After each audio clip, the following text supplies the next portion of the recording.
그 관련 소재 업체 대표적으로 니켈공 강판 업체가 대표적이죠. 그 TCS가 동국 산업인데 아마 요게 좀 대장일 수밖에 없는 게.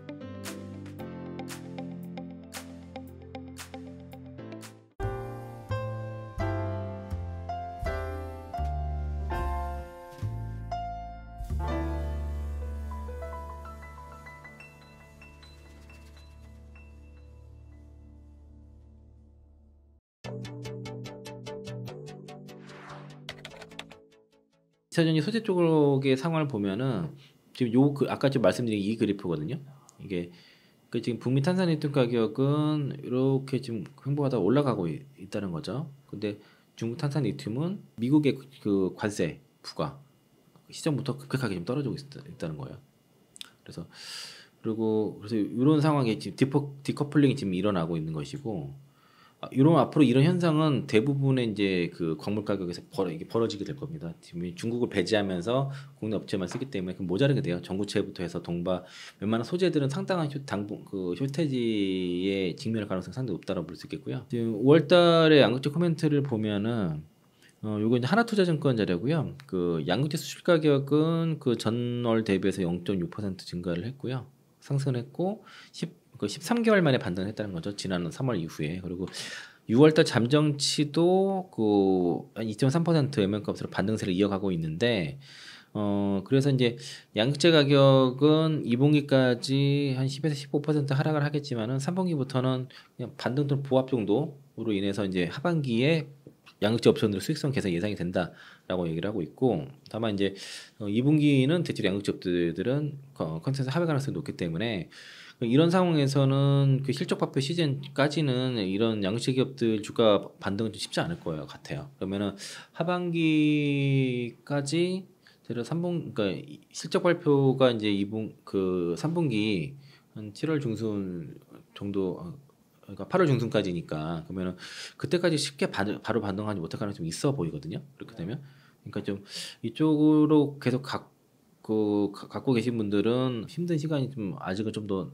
있는 것 같다라고 볼 수 있겠고요. 그리고 이제 올해 하반기에 주요 OEM들의 그 전기차 전용 플랫폼을 탑재한 전기차가 다소 출시가 된다는 것이고, 이게 이제 중저가 중에서 GM 거 이코노스 EV, 기아의 EV3, 중국 거 중에서는 이제 지프의 그 와고너S라든가 아우디의 그 Q6, A6, 이트론 등의 이제 기대가 높다고 하는데, 특히 이제 그 이코노스 EV랑 기아 EV에 대한 판매에 대해서 상당히 지금 주목을 하는 것 같습니다. 시장에서는. 그리고 요게 어쨌든 시장 기대치가 특히 이코노스 EV가 되게 중요해요. 이게 이제 2차 전지 섹터, 특히 양극재라든가 2차 전지 섹터 전체를 좀 센티를 좌우할 만한 그런 모델이기 때문에 요거에 대한 판매량이 어느 정도 나오는 게 되게 중요할 것 같고요. 5월에는 일부 판매가 좀 포함이 되긴 했지만 이제 6월부터 본격적이니까 일단 이거 좀 보시자고요. 그리고 양극재 수출 데이터도 좀 이게 많이 부진한데, 지금 판가 같은 경우가 지금 약간 돌아서고 있는 게 보이죠. 그 판매 이렇게 올라가는 모습들이 나타날 것이고, 그리고 광물 가격도 지금 제가 아까 이게 그 북미 가격은 아니거든요. 그 앞으로는 그 북미 가격을 봐야 된다. 우리가 이제 앞으로 그 주로 북미 시장에서 진출해서 거기서 그 생산을 하기 때문에, 그럼 일단 여기서 판가를 중심으로 보시고요. 대체로 이제 수출 단가도 보면은 이게 수출 단가거든요. 여기 지금 올라가고 있죠. 드디어 처음으로. 그리고 수출 금액도 고점 쪽에서는 계속 떨어지다가 지금 어떤 수출 물량 자체는 좀 바닥을 좀 만드는 모습이에요. P가 올라가고 Q가 회복하게 되면 주가도 올라가겠죠. 이렇게. 그 지난해에는 그 3원계 양극재 쪽에서는 에코프로 BM이 12만 톤 출하량 나와서 이제 그 3원계 쪽에서는 1등이고요. LFP 쪽에서는 이제 주로 중국 업체들이 거의 다 장악을 했다고 보시면 되겠고, 합치게 되면은, 그러니까 전체 다 합치게 되면은 출하량 기준으로는 뭐 에코프로 BM이 뭐 2등 정도라고 볼 수 있겠는데, 지금 대체로 그 전에는 그 유미코어가 되게 상당히 있었거든요. 여기 밑에 있죠. 그리고 롬바이가 2등으로 중국 업체가 이제 두 번째로 있고, LNF 있네요. 이렇게 4위에. LNF가 그 전에 또 밑에 있었는데 여기 좀 위에 있고, 그래서 이제 뭐 이런 게 있다 정도로 이해하시면 될 것 같습니다. 뭐 아주 중요한 것 같지 않고, 그리고 여기 리트 추노권이라고 하는 그 텔레그램에서 가져온 건데, 요게 이제 그 양극재 캐파 수정에 대한 얘기 있습니다. 그래서 지금 에코프로 BM은 이제 1.5조 정도, 그 1조 5천억 그 투자 예상이 되고, 그 캐나다라든가 유럽 군대 중심으로 투자가 진행될 것이고 1조 5천억. 여기 대해서 뭐 투자 변경 없다고 얘기를 했고요.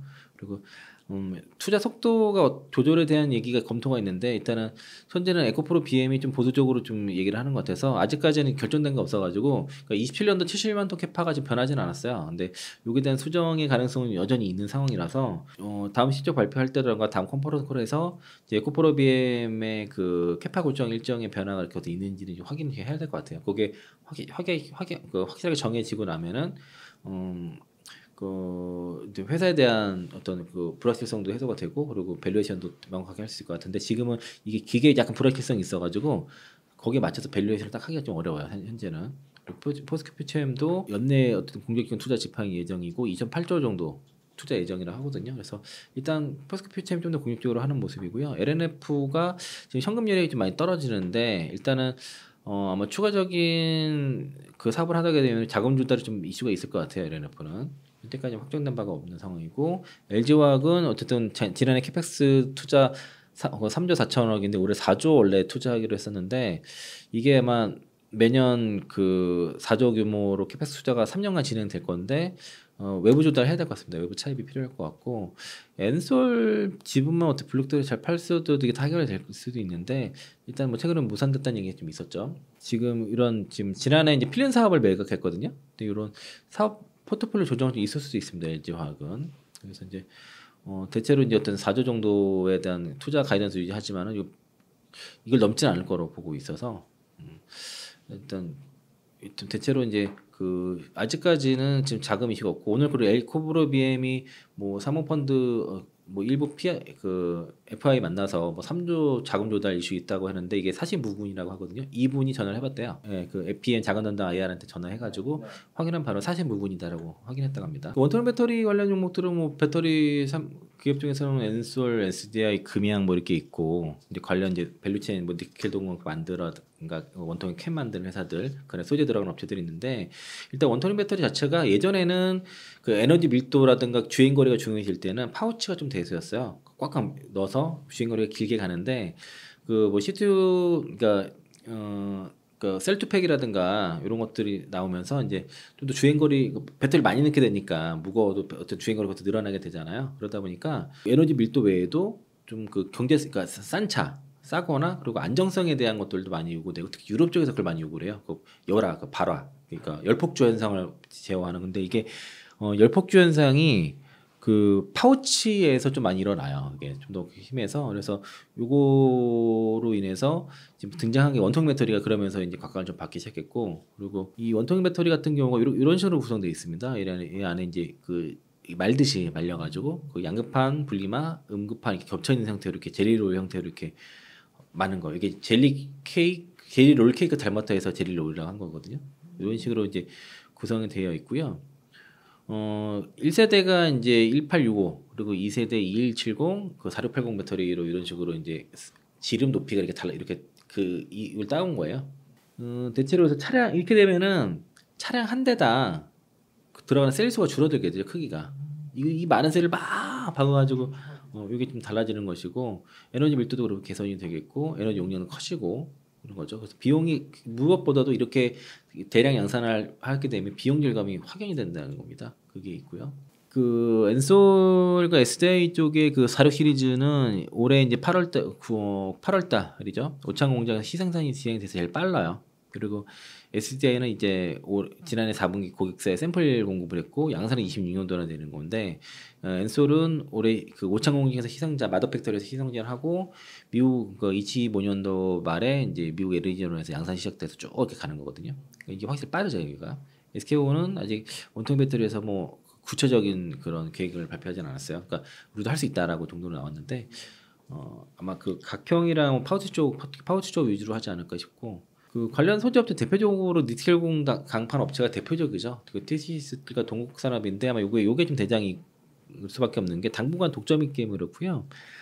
그 LG 에너솔루션 8월부터 4680 배터리 양산 계획 중이고 오창에서 이제 9기가와트 규모로 시작을 합니다. 그래서 여기 풀가동 되면은 그 니켈 도금판이 약 1만 톤 정도 필요하다고 여기 LNS 증권에서 얘기하고 있고 그리고 25년 말부터 애리조나 그에서 이제 36기가와트시의 필요한 양이 3만 6천 톤 정도 된다 그럽니다. 그리고 이제 테슬라가 지금 기가팩토리에서 생산량이 수율이 너무 안 좋아요. 20%밖에 안 돼가지고 20%도 안 돼요. 너무 안 좋아서. 그래서 지금 전국 쪽은 지금 엔솔에서 받아오다 하기 때문에 지금 대체로 그거 직접 생산한 거는 사이버 트랙에만 적용이 되고 다른 차들은 다 외주가 들어갈 것 같거든요. 그래서 엔솔과 그 파라소닉에 대한 의존도가 높아질 건데 파라소닉이 물량을 좀 많이 뺏고 있습니다. 엔솔한테. 그래서 엔솔 물량이 상당히 늘어날 거다라고 볼 수 있겠고 그리고 일단 최근에 이제 그 엔솔이 4680 캐파 계획이 좀 예상보다는 좀 그 덜하긴 한데 어쨌든 이거를 당분간 독점이 계속 지속될 수밖에 없거든요. 그래서 요 TCS 스틸과 동국산업이 있는데 일단은 회사가 최근에 그러니까 지난해 8월달에 발표한 게 정로라인 그 12만 톤에서 20만 톤까지 이제 구축을 완료를 했고 이번 달에는 신규 라인도 지금 테스트 완료한다 그럽니다. 그리고 여기 맞춰서 엔솔 그 4680 온토리 배터리 그 생산에 맞춰 가지고 그 동사가 사실상 지금 독점에 들어갈 것 같고요. 그리고 이게 니켈 도금 강판 자체가 얼마나 그 리드 타임이 짧아가지고 계속 스팟성으로 추가돼요. 대규모 그러니까 장기 계획이 거의 없고 스팟성으로 들어가는데 이게 이제 3분기부터 좋아질 것으로 보여지고 동국산업이 과연 들어올 수 있냐? 그러니까 테스트 완료해야 되는데 여기 어쨌든 지금 얘가 동국산업이 들어오기 전까지는 어쨌든 유일한 공급업체이기 때문에 사실상 독점인데 아직까지는 좀 시간이 걸릴 것 같아요. 그리고 이제 동국산업 같은 경우가 이제 9월달 양산 계획인데 일단 테스트가 아직 안 끝나가지고 매출 자체가 25년도나 가능하기 때문에 아마 내년 여기 그 동국산업이 들어와서 매출 발생이 전까지는 TCC가 독점이다라고 보시면 되겠서 그 8월달 원통형 배터리 그 오창 공장에서 원통형 배터리 생산되는 관련해서는 TCC이 여기 봐서는 이거 리포트 기준으로 봐서는 이게 대장인 것 같아요. 금양에서 그 469 원통형 배터리를 지금 이번에 인터배터리에서 공개를 했고 지난번에 이제 그 우리나라 인터배터리 이번에 인터배터리 유럽에서 공개를 했거든요. 그래서 이제 높이 지름 46, 높이 95, 469 배터리를 발표했는데 기존의 금양인도 2170 배터리를 발표했는데 이거보다 용량과 출력 개선했다고 하고 있고요. 테슬라가 사용 4680 배터리보다 높은 에너지 밀도로 뭐 배터리팩 생산성을 32% 높였다는 설명인데 최근에 SNL에서 1에서 2 공장 캐파가 양극재가 8만 톤인데 니켈 함량 그 95% 이상의 양극재가 지금 금양에 들어가고 있다고 그러더라고요. 그래서 금양이 지금 라인을 원래 90%짜리를 받다가 라인을 변경해가지고 95% 이상 97%짜리 좀 받으면서 지금 그 제품 시생산 하고 있는 것으로 지금 파악을 하고 있고요. 최근에 뭐 관련 뭐 부산 그 지역 고철상에서 그 금양에서 만든 원통이 엄청나게 쏟아지고 있다고 하더라고요. 이게 삼성 SD 같은 경우도 46파이라고 하는데 어쨌든 연내 시작을 한다 그럽니다. 그래서 양산은 올해 연내 한다 그랬는데 이거 봐야 되겠고요. 그 여러 업체들과 지금 그 구체적인 협의하고 있다 그러거든요. 완성차 업체들과. 그리고 이제 그 삼성 SD는 특징은 뭐 4680, 4695, 뭐 46120 이런 식으로 해서 고객사의 요청에 따라 높이를 정해요. 그리고 그 헝가리 지역만 각형 전문으로 하고요. 나머지는 고객사 요청에 따라서 미국, 말레이시아 등에서 양산을 계획하고 있고, 그리고 270보다 이제 부피가 커지니까 용량도 충전 용량도 커졌다는 것이고, 그래서 80% 최대 80% 달하는 그 시기가 이제 25분 충전이면 된다고 그러고 있고, 이게 지금 그 5월 7일 날 나온 뉴스인데 그 마이크로 모빌리티 전시회에 참가를 했었나 봐요. 이게 그래서 전기 자전거 들어가는데 이게 주력으로 하는 있는 게 그 2170 배터리를 하고 있거든요. 그 이런 모빌리티에 와트아우시급의 고용량의 그 배터리가 지금 들어가는데요. 이게 지금 이런 거예요. 이게 이제 마이크로 모빌리티라는 게 아까 말씀드린 그 전기 자전거용 배터리거든요. 이게 이제 지난해 점유율이 31%였습니다. 삼성 SDI가 1인데 이게 앞으로 연간 뭐 어쨌든 뭐 한 연평균 4% 정도 성장이 나오는데 이런 것들도 지금 사실은 동남아 쪽에서는 되게 유용하거든요. 그래서 이제 삼성 SDI가 이런 쪽에 그러니까 앞으로 이제 46파이를 통해서 이런 마이크로 모빌리티 시장을 공략하겠다는 계획을 얘기를 하고 있고 4680에서는 텐미스거든요. 텐미스 디자인을 정밀을 통해서 그 택과 전극을 일체화해가지고 이런 전류의 경로를 확장함으로써 이제 성능을 높였다라고 얘기를 하고 있어요. 그래서 앞으로는 이제 이런 마이크로 모빌리티 시장에서 삼성 SDI도 그렇고 금양도 이런 시장을 노리고 있다 그러더라고요. 이거는 이제 추가로 말씀드리면은 파라소닉도 최근에 그 원통형 4680 원통형 배터리 프로토타입 지금 발표를 했거든요. 여기 이런 뉴스가 있고 그 실리콘 국제가 사실은 제가 2021년도 때만 해도 그 두 종에 탑재했거든요. 테슬라 그 모델 Y랑 포르쉐 타이칸 두 개였는데 계속 뭐 23년도에도 7 정도 늘어난다. 올해도 8 정 늘어난다 하는데 지금 일단 올해 9주 정도로 늘어난다고는 하고 있어서 만약에 늘어나면 당연히 대주전자 실적 좋아지겠죠. 근데 최근에 이제 EV3 탑재된다고 하니까 그로 인해서 이제 대중화 모델이 탑재가 된다 보니까 그러면 그동안은 고급 차량에만 탑재되던 게 대중화 모델로 탑재가 됐다라는 것 때문에 이제 급등세가 나왔는데 그래서 이게 실리콘 응급제 함량이 대해서 논란이 많았던 거예요. 응급제 들어간 건 충전식 속도가 느린데 그런 것 때문에 그랬는데 결국엔 좀 일단 들어간 것으로 봐야 되겠고 회사에서 그렇게 얘기를 하고 있고요. 그래서 요 얘기가 있었고 최근에 테슬라에서도 실리콘 응급제 그 2170에서도 이제 도입을 할 것처럼 얘기를 하기 때문에 적용될 것으로 좀 전문이 나오면서 이제 주가도 움직이고 있고 이 실리콘 응급제 쪽에서의 그 타임라인을 여기 아까 그 리튼 춘영구님이 그 정리를 하셨는데 이게 이제 이거 대주전자 재료가 대표적이죠. 지난해 이제 1분기 때 3,000톤에 이제 올해부터 좀 SK온 쪽이 공고한다 그러고 그리고 2분기 때 이제 10,000톤 증설하고 뭐 T사라고 되어 있네요. 이게 테슬라 같아요. 원통형 배터리 책당 예정이고 25년도 그리고 25년도 2분기에 이제 2만 톤 증설 이렇게 쭉 나와서 이런 거 있는데 이뿐만 아니라 포스퓨처엠도 하고 있고요. 그 포스코 홀딩스에서 하고 있어요. 그거 같이 통해서 포스코 실리콘 솔루션 그리고 포스코 그룹은 요 실리콘 응제로 두 가지 탑을 다 합니다. 다 하고 그리고 한솔케미칼도 뭐 한참 한다고 그랬었는데 옛날에는 대주전자에서는 한솔에서 이거 어렵자 개발이 좀 어렵다라고 얘기를 했었는데 한솔도 하고 있고 SK 머티리얼즈도 하고 있죠. 그리고 SKC도 실리콘 응제를 좀 하고 있습니다. 또 이제 MK전자도 이제 이게 삼성 SD랑 같이 특허도 있어요. 미국 특허도 갖고 있고. 그래서 이제 이런 기업들이 있는데 단연 뭐 대주전자 재료가 대장이라고 볼 수 있겠고요. 지금 양산에 실제 들어가는 건 대주밖에 없기 때문에 그 대주전자 재료가 특허 장벽을 많이 쳐놨어요. 그래서 그 특허를 피해서 비슷한 제품을 만들기는 쉽지 않을 거거든요. 그래서 일단 대주전자 재료가 탑픽으로 보시는 게 맞겠습니다. 다만 이제 그 최근에 많이 올랐으니까 이게 좀 조정받더라도 신규 조건은 좀 조심하시는 게 좋을 것 같고요. 일단 보유하신 분들 같은 경우에는 뭐 주가 상승할 때는 지금 좀 어느 정도 차익을 해놓고 봐도 되지 않을까.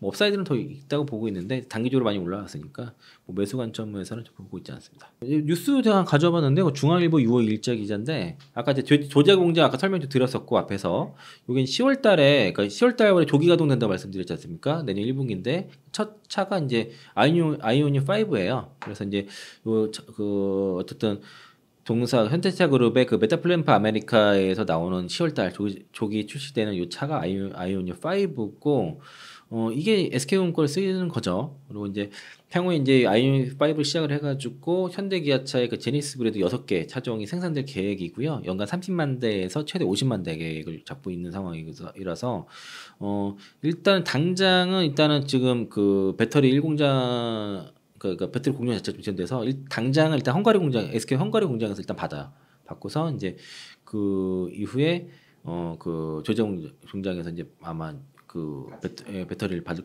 거로 보여지고요. 그래서 이제 일단은 이게 중요한 게 SK온이 앞으로 현대차와의 그 관계를 통해서 어떤 실적의 회복의 키가 될지 좀 봐야 돼서 상호에 이제 특히 아이오닉 5N의 그 SK온의 NCM 9급의 배터리가 들어갔거든요. 9급이라는 거는 완벽하게 니켈 함유 90%가 아닌 것 같아요. 그게 그러니까 그 공정에서 만들었지만은 약간 모자라는 그런 거. 하지만 그게 거의 뭐 지금 상 뭐 휩쓸었지 않습니까? 그 성능도 웬만한 지금 슈퍼카보다 좋은 출력이 좀 나오고 있으니까 그래서 앞으로 이제 엔솔과 SK온과 현대차의 관계를 중요시 보자 말씀드릴게요. 그 전에 헝가리 공장에 그 LG화학 시절에 그 수율 잡는데 1년 넘게 걸렸는데 그 엔솔이 2018년대 폴란드 공장 헝가리가 폴란드네. 폴란드 공장 수율 90% 달성까지 1년 넘게 걸렸거든요. 수율 잡기 진짜 어려웠는데 이번에 그 얼템셀즈 2공장 같은 경우가 여기 뭐 축구장에 35개 크기라고 하더라고요. 여기 좀 자료 바꿨는데. 예. 그래서 이제 최근에 공개를 했는데 수율이 한 달 만에 90% 달성했다는 겁니다. 그 이유가 이게 이제 그 마더 팩토리가 이제 오창 공장이 있다 보니까 마더 팩토리를 기반으로 해서 수율 잡은 거를 이제 가서 심는 이런 노하우가 생긴 거고요. 이렇게 90%를 한 달 만에 도달했던 것 같은 경우는 뭐 역대 최단기이기 때문에 그러면 앞으로 엔솔의 다른 공장들의 그 수율 도달도 굉장히 빠르게 될 것이고 수율 도달이 빠른다는 거는 그만큼 비용 절감이 되는 거죠. 수율이 안 나오면 되면 그만큼 적자가 커질 수가 있는데 그런 것들 비용에 대한 세비가 되고 그리고 실적도 빠르게 올라온다는 의미가 있을 것이고요. 이거 조지아 그 얼텀 셀즈 테네시 이 공장은 약 50기가와트시 정도 앞으로 들어갈 예정이고 올해 3월부터 양산이 시작되고 있습니다. 그래서 이제 여기서 나오는 배터리를 통해서 이제 뭐 이코노스 시리즈라든가 이제 이 GM의 전기차들이 나오고 있고요. 여기 들어가는 이제 업체들의 뭐 전액이라든가 뭐 양극재라든가 뭐 동박 이런 업체들 밸류체인도 잘 보고 특히 이제 지금 저는 좀 최근에는 요게 들어가는 동박 업체를 좀 유심히 좀 보고 있어요. 그래서 현재 여기 들어가는 동박 업체가 롯데에너지 머티리얼즈랑 솔루스 첨단 소재 포함인데 그 중에서 좀 더 롯데가 나은 것 같고요. 그래서 이제 요거는 아까 말씀드린 것처럼 이 얼점 센지 앞으로 그러니까 우리 포인트가 LG 엔솔과 GM 쪽의 밸류 체인을 보자고 하는데 그 이유가 이 얼점 셀즈 때문에 그런 거니까 여기 들어간 밸류 체인 위주로 좀 아이디어 잡으시면 좋을 것 같습니다. 이것도 뉴스가 있어요. 그 보니까 2030년까지 한 10조 엔 투자한다는 거고요. 그 캐나다랑 미국, 그 오하이오주의 생산 거점을 만든다는 것인데 이게 대략 금액은 81조야, 81조. 그러니까 23년까지 다른 업체들은 투자를 좀 미루는 반면에 혼다는 공격적으로 투자를 한다는 것이고 연간 이제 2030년까지 연간 400만 대의 아니다 이게 200만 대의 전기차를 생산해서 시차의 40%를 전기차로 전환하겠다는 비전도 제시했고요. 2035년까지는 이제 신차의 판매를 80%를 그리고 2040년까지는 100% 전기차 생산하는 목표인데 이게 이제 내년부터는 이제 7억 달러 정도 거의 1조 정도 되는데 9,600억 정도 요 대한 들여서 이제 미국 오하이오 주에 공장 짓는데요. 근데 어쨌든 혼다는 그 전기차 투자를 확대를 하고 있고 대체로 일본 업체들이 엔솔 거를 주로 많이 씁니다. 배터리는. 그래서 이제 엔솔과의 협력이 좀 이루어질 것 같고 캐나다 쪽에도 뭐 짓고 있는데 어쨌든 이게 다른 일본 업체에 비해서는 상당히 공격적으로 투자하는 건 맞습니다. 근데 이게 당장은 우리 뭐 관련된 우리 그 업체에 뭐 주가 영향을 줄 만한 이슈는 아닌데 일단 장기적으로는 이런 게 있으면 좋겠죠. 파나소닉이 아무래도 기술력이 좀 안 되고 테슬라 물량 되기도 빠듯해서 그런 것도 있고 아무래도 기술력 차이가 있어요 이제는. 그리고 그리고 이제 요거 말고 사실 이거는 좀 지역적인 뉴스들이라서 중요한 것보다도 결국에는 지금 아까 말씀드린 것들 다 북미 시장 쪽 얘기잖아요. 그래서 요 뉴스 그 제가 그 준비한 자료를 좀 가져왔고요. 그러니까 이제 그 지금 배터리 3사가 이제 북미 시장에 대략 투자 앞으로 할 게 50조 이상이거든요. 그러니까 전체 100조 이상이 되는데 이걸 어쨌든 그 조인트 벤처를 통해서 거의 반반씩 되니까 대략 못해도 한 50조 정도 이상은 앞으로 될 것이고 그리고 그 배터리 3사 포함해서 2027년까지 그 연 633기가와트시에 대한 캐파 구축을 목표로 하고 있기 때문에 이게 대략 70% 이상 됩니다. 점유율이. 그리고 향후에 이제 그 올해 이제 미국 전기차 그 판매 성장률 예측을 뭐 여기 그 EV 볼륨주에서는 뭐 70% 정도 예상했는데 이게 될지 모르겠습니다만은 어쨌든 다른 나라보다도 미국 쪽이 월등히 높다라고 볼 수 있겠고요. 그리고 이게 이제 그 삼성 SDI도 지금 원래 미국 진출이 소극적이었다가 이제 단독 공장을 추가 설립할 정도로 이제 그쪽으로 좀 북미 캐파도 좀 늘리려고 하고 있고 LG화학이라든가 포스코퓨처에 뭐 각자 4조, 2조 투자하는 것도 있고요. 그리고 동박은 솔루션 소재도 들어가고 롯데라 SKC도 지금 북미 쪽 진출을 감안하고 있어서 대략 우리나라가 북미 쪽에 투자하는 금액이 50조 이상 된다고 좀 볼 수 있겠고요. 그런 이유는 이게 다 이제 그 생산 구축 계획이거든요. 그러니까 이제 아까도 말씀드린 것처럼 북미 쪽의 생산 그 성장 가능성이 가장 높아요. 그 아직 전기차 침투율 낮고 하다 보니까 그리고 FOE 그 IRA법에 대한 보조금이라든가 그 FOC 규정에 의해서 중국 배터리라든가 소재를 쓰지 없기 때문에 우리가 사실상 독점이 될 가능성이 높죠. 그래서 거기에 중국과의 경쟁 강도가 낮은 기업들은 상당한 수혜가 되기 때문에 여기서의 특히 북미 시장에서의 아까 말씀드린 것처럼 이제 각각의 소재 광물들 휴테이가 나게 되면은 프리미엄을 더 받게 되니까 그러니까 이제는 모든 포인트 북미에 봐야 돼요. 2차적인 투자 포인트는 북미 시장으로 보시면 좋을 것 같고 그리고 그 미 연말 대선에서 만약에 그 트럼프 전 대통령이 당선될 경우에 IR 같은 그 제도를 폐지할 수 있다는 우려는 뭐 기회에 불과하다는 게 중론이다라고 뉴스에도 나와 있습니다 이게. 그리고 K배터리가 중국 배터리 공급망의 대안으로 부상되고 있다. 때문에 이런 한미 배터리 협력이 축소될 가능성이 크지 않다라고 좀 배터리 산업협회 부회장이 말씀하셨고요. 약간 좀 그 아까 좀 오늘 좀 중요하게 말씀드린 게 이 노차이나존이라는 말을 좀 쓰고 있는데 글로벌 노차이나존이 형성이 되고 있고요. 일단은 미국은 지금 그 현재 그 아래법으로 인해서 그 중국을 시도를 하고 있는데 보조금을 받는 43종 차종 중에서 그 72%가 이제 국내 배터리 쓴다는 얘기를 앞에서 말씀드렸죠. 그리고 이제 이런 식으로 이제 보조금을 못 받고의 차이에 따라서 특히 이제 이 제품 원가 부담이 확실히 다르거든요. 그 때문에 사실상 쓰지 못하는 것이고 그래서 국내 업체들 당연히 반사익을 볼 수밖에 없는 구조이고요.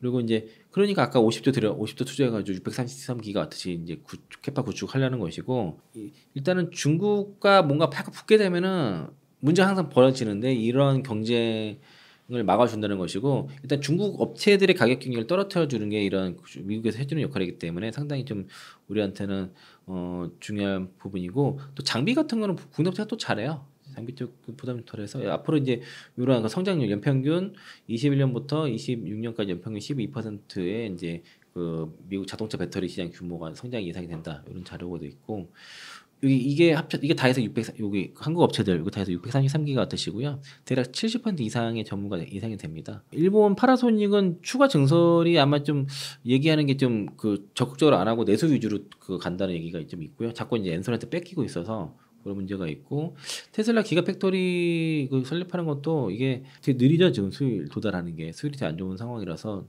생각보다 계속 지연되고 있고 중국 업체들은 다 시애틀 일은 못 들어온다고 보시게 되겠고요. 엔비전 그 AESC 같은 경우는 원래 이제 일본 업체였다가 이제 중국에서 인수해가지고 뭐 중국 업체로 되어 있는데 이건 원래 공장이 있다 보니까 이 정도가 다라고 보시면 될 것 같고요. 노스볼트도 최근에 이쪽보다도 그 유럽 쪽으로 좀 선회를 해서 북미 진출보다도 그래서 북미 쪽은 거의 다 배터리 3사가 다 장을 한다고 이렇게 보시면 될 것 같아요. 그러니까 한 2027년도 정도 되면은 상당수가 거의 다 국내 업체 위주가 될 것이다 이렇게 보시면 되겠고요. 이게 노차이나존과 연관해서 이제 그 지난 6월 11일에 그 공화당 하원의원 4명이 해외 적대국 배터리 의존 분리법을 발의를 했거든요.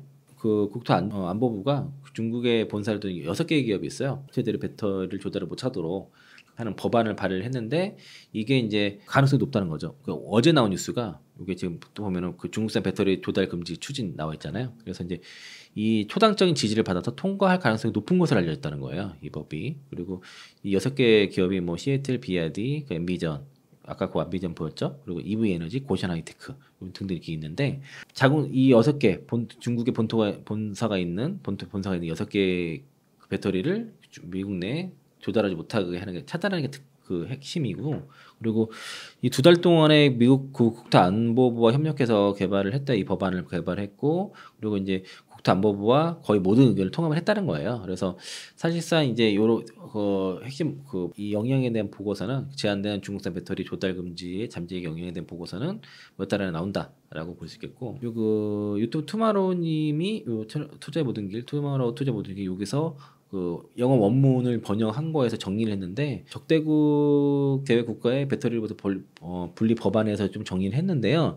눈에 띄는 거는 고션이 로비 활동을 뭐 했다고 뭐 나와 있는데 마지막 거 있잖아요. 요게 이거 몰랐던 얘기예요. CATL이 그 전기차에 악성 코드를 설치해서 소유자에 대한 민감한 정보를 수집하고 그리고 EV 충전 네트워크 또는 배터리 에너지 저장 시스템 종료 및 하드웨어 침투를 통해서 차량의 비활성을 가능하다고 했다는 거예요. 그러니까 안보에 관한 내용이 이거 같습니다. 그래서 이게 만약에 사실이라 그러면 단순히 그 배터리의 뭐 성능이 어떻고 뭐 LFP가 어떻고 이거의 그런 문제가 차원이 다른 얘기이기 때문에 CATL은 사실상 미국 못 들어온다고 보시면 되겠고요. 이게 만약에 법안이 된다 그러면 이게 단순히 전기차뿐만 아니라 이게 ESS 쪽에 들어가거든요. ESS 시장은 중국이 거의 90% 장악을 하기 때문에 중국 업체들이 막히면은 그래서 이제 25년부터 관세 25%를 이제 그 넌 전기차용 그 ESS 쪽은 25년부터 26년부터 관세가 적용이 되기 때문에 그때부터는 우리 업체들이 국내 업체들이 배터리 그 ESS 시장도 이제 점유율이 빠르게 올라갈 것은 뭐 자명할 거다라고 볼 수 있겠고 그리고 이제 그 위구르 강제 노동운동 그 노동 연료로 인해서 그 미국 공화당 의원들이 시애틀 그 고션에 대해서 블레이스 등재를 요구를 했다는 거예요.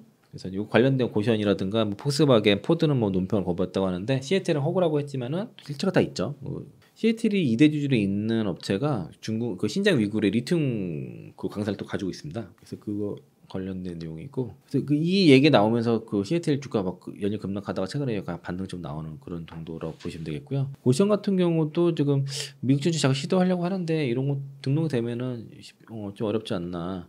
그 존 물레나르 의원이 고시원 하이테크라 그러니까 지역 주민 함께 고시원 하이테크에 지금 미국 주주 맡고 있는 의원이거든요. 그 의원이 아까 이 법안 같이 발의한 법안이 그 공동 발의한 참여한 그 의원입니다. 또 주요 이슈가 지금 트리게 같은 경우도 그 40% 추가 관세 부과 추가 관세입니다. 40% 추가 관세 부과 있고 이게 7월 7일부터 발효가 됩니다. 그래서 BYD가 지금 트리기에다가 지금 전기차 공장 세우겠다는 것도 이런 거 관세 피하기 위해서고요. 이유가 이제 그 중국 전기차에서 폭탄 관세를 부과를 했죠. 최고 48.2%까지가 되는데 일단 기본 10%의 상계 관세, BYD 17.4%, 질이 20%, 상하이 자동차 그룹 38.2% 해가지고 평균 상계는 21%고요. 그리고 그 협조하면 21%, 협조 안 하면 38.2% 이렇게 되는 거예요. 그래서 지금 보면 이게 미국 길리라 이거 지리 자동차가 이제 유럽에 그러니까 판매한 비중이 59.6%. 아마 이게 대부분 MG라든가 뭐 이런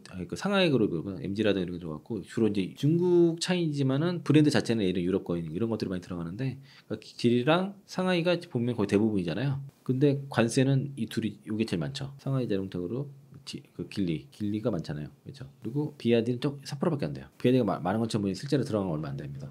비아디가 요게 지금 비아디 실의 독일 가족 구조를 검토한 내용인데요. 여기 그 자맛이라고 자동차 마케터의 시선인데 이분이 기아 자동차 업체에서 마케팅 담당하셨던 분이라고 알려져 있는데 그분이 분석한 게 비아디 실유의 독일 가격 구조 검토를 해가지고 이게 그 FOB 수출 단가죠. 그리고 이제 여기 여러 가지 운임이라든가 해서 이제 이게 들어가는 거고 관세까지 하게 되면은 이제 기존의 관세일 때는 그 마진이 그 20% 남았거든요. 지금 이제 10% 플러스 17.4에서 27.4로 가게 되면은 마진이 법인 마진이 8.3% 남는데 그럼 딜러도 있잖아요. 딜러도 넘겨줄 것 같습니까? 딜러한테 이 가격에 넘겨주게 되면은 같은 가격에 넘겨줬을 때 딜러 마진율을 한 22%일 때 보수적으로 상향한 거라고 그러더라고요. 그렇게 되면은 딜러한테 12% 줘야 되는데 이거 20.8이니까 12% 주면 8% 남죠. 8.8% 남는데 12% 주면 안 남아요. 그러니까 마진이 안 남는 거예요. 비아디 마저 안 남습니다. 근데 아까 어떻게 했다? 48.2, 30%, 27.4. 제일 적게 맞은 비아디가 마진이 안 남는 구조인 거예요. 이런 식으로. 근데 어디 제일 많아요? 비아디는 적고 가장 많은 데들. 얘네들이 문제가 돼요. 그러니까 지금 이게 포함된 그러니까 그렇게 되면 중국에서 생산된 유럽 차들도 마진이 쉽지 않은 거가 되기 때문에 그래서 이제 반발을 하는 건데 이게 그래서 이제 뭐 증권사 애널리스트들 코멘트라든가 아니면은 일부 뭐 뉴스에서 이 중국 전기차 관세 효과가 없다고 자꾸 얘기를 하고 있고 그리고 뭐 그러면은 현지 진출하면 된다는 얘기를 하고 있지만은 그거잖아요. 그러니까 자연히 뭐 현지에서 진출하게 되면 현지 인력 고용하고 현지에서 소재 조달하게 되면 당연히 비용 올라가죠. 보조금 못 받고 거기서 그 세금 내고 하다 보면은 당연히 비용은 올라가고 원가 경쟁력이 떨어지는데 중국차의 가장 핵심적인 거는 원가 경쟁력, 가격 경쟁력이거든요. 싸다는 게 그게 깨지는 거기 때문에 효과 없다고 말하는 거는 이거 상식적이는 않아요. 제가 볼 때는 이게 봐도 비아디만 해도 제일 안 된다니까요. 이게 수출을 해서는 안 돼요. 그러면은 진출해야겠죠. 예, 진출해야겠죠. 진출하는 거를 해야 될 건데 그러면 시간이 더 걸릴 것이고 그래서 이건 분명히 효과가 있을 건데 다만 이제 문제가 지금 유럽 경기가 안 좋다 보니까 지금 전기차 5월 판매도 약간 역성장이 나오는 그런 상황이거든요. 그래서 중국 입장에서는 이렇게 그 관세를 많이 때려도 돼지고기 관세 뭐 덤핑 조사나 이런 수준으로 적극적으로 대응 못하는 거예요. 왜냐면은 지금 미국은 막혀 있고 그리고 동남아 쪽도 좀 적대적인 게 많고 유럽 시장을 만약 잃게 되면은 좀 갈 곳이 없거든요. 팔 데가 없어요. 우리나라는 팔려나? 지금 일본도 지금 되게 비싸요. 비아디 차가 그 비아디 차가 거의 지금 4천만 원대 지금 일본에서 나오고 있거든요. 1,900만 원을 우리 절대 못 들어요. 안에서 뭐그 딜러한테 마진 주고 뭐 이렇게 여러 가지 비용들 발생하고 할 텐데. 그래서 이제 이거는 분명 효과가 있을 거다. 이건 당장 아직 확정된 게 아니니까 11월 달 정도에 이제 확정이 되니까 그 안에서 좀 조율이 있을 겁니다. 조율이 있을 건데 그래서 요거는 좀 지켜봐야 되는데 단순하게 이게 되게 큰 재료인데 왜 이유는 모르겠죠. 왜 이걸 깎아내리는지 모르겠어요. 왜 효과가 없다고 영향이 별로 없을 거라는 식으로 물론 인터뷰까지 하면서 이렇게 얘기하는 애널리스트도 있고 한 거 보면서 좀 다소 좀 좀 놀랐거든요.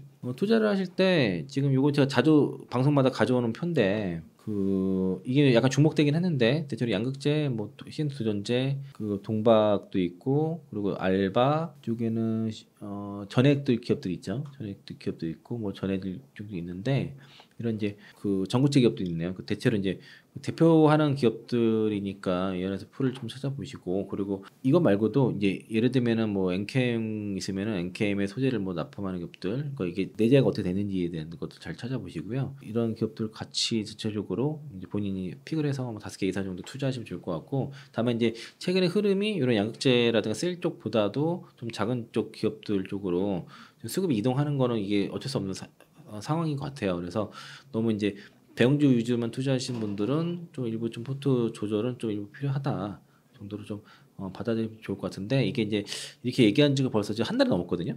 2달 가까이 되는데 그 전에는 좀 더 적극적으로 할 수 있는 상황이었는데 지금은 최근에 약간 불편해요. 하기는 하는데 왜냐면은 여기 뭐 여기 덕산토코피아도 그렇고 솔브렌 홀딩스도 그렇고 이거 엔캠도 최근에 조정 좀 들어가는 편인데 편하지 않거든요. 사기가.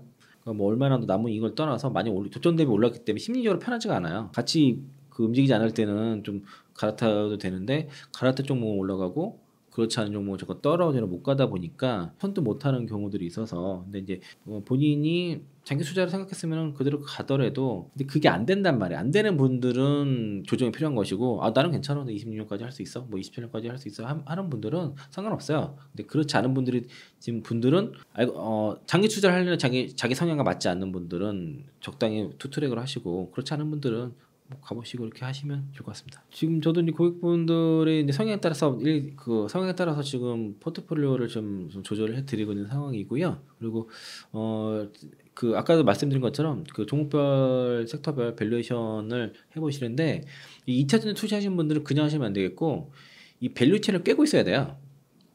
그러니까 배터리 각셀 사가 어디에 납품이 그 배터리가 왕성자체 어디에 들어가는지부터 해서 분기 캐파부터 해서 캐파가 어떻게 구축되는지 그리고 거기에 이제 각격 소재 장비 업체들 쪽 그리고 그 소재 밸류체인에서 어디 업체들이 수익이 되는지를 전체적으로 깨고 있어야 되거든요.